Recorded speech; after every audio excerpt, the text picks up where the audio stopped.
Hello students, this is the sixth video of the chapter development.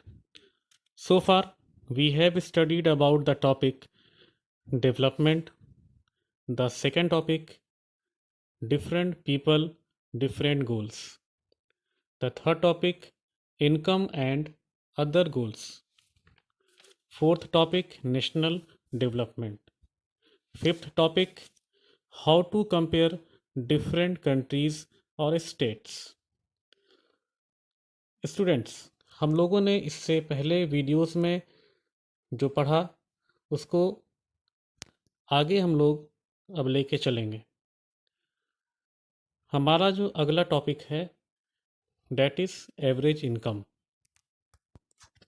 Student, हम लोगों ने पढ़ा कि अगर दो स्टेट्स या दो कंट्रीज़ को आपस में कंपेयर करना है तो इसके लिए सबसे पहले एवरेज इनकम को देखा जाता है, पर कैपिटा इनकम, उसके बाद हेल्थ, फिर एडुकेशन।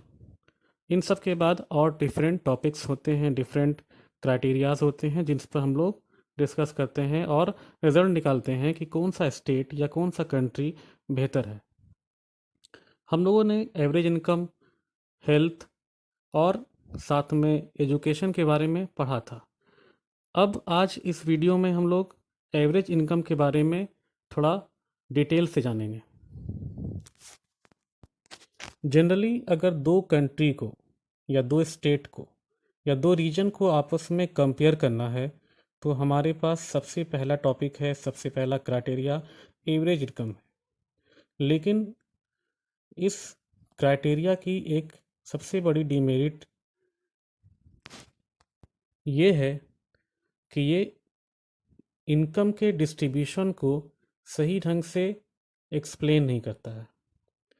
इसको हम समझने के लिए इस तरह से एग्ज़ाम्पल दे सकते हैं कि मान लिया जाए कि दो कंट्री है, एक कंट्री का नाम ए है, दूसरी कंट्री का नाम बी है। कंट्री ए में 5 लोग, इनका जो इनकम है टोटल 3000 रुपीज़ है। तो इस तरह से अगर हम देखेंगे तो एवरेज इनकम कितना हो रहा है? एवरेज इनकम लगभग 600 रुपीज़ हो रहा है। उसी तरह से कंट्री बी है, इसमें भी 5 लोग हैं और इनका भी टोटल इनकम 3000 है। लेकिन अगर हम इस पे डिटेल में जाएंगे तो हो सकता है कि इनकम के डिस्ट्रीब्यूशन में बहुत बड़ा फ़र्क हो। जैसा कि आप सामने वीडियो में देख रहे हैं, कंट्री ए में एक आदमी 1300 कमा रहा है, दूसरा 700, तीसरा 1200, चौथा 800 और पांचवा 1000।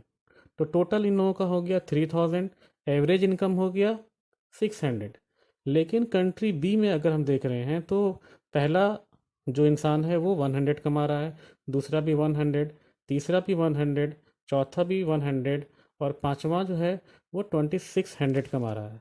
तो ऐसा भी हो सकता है कि एवरेज इनकम में एवरेज दिखाने पर तो सेम लगता है, लेकिन उसमें ऐसा हो सकता है कि 5 लोग या कुछ लोगों में एक दो या कुछ परसेंट लोग के पास पूरी कंट्री की पैसे इनकम होगी और बाकी लोगों के पास बहुत कम पैसा होगा।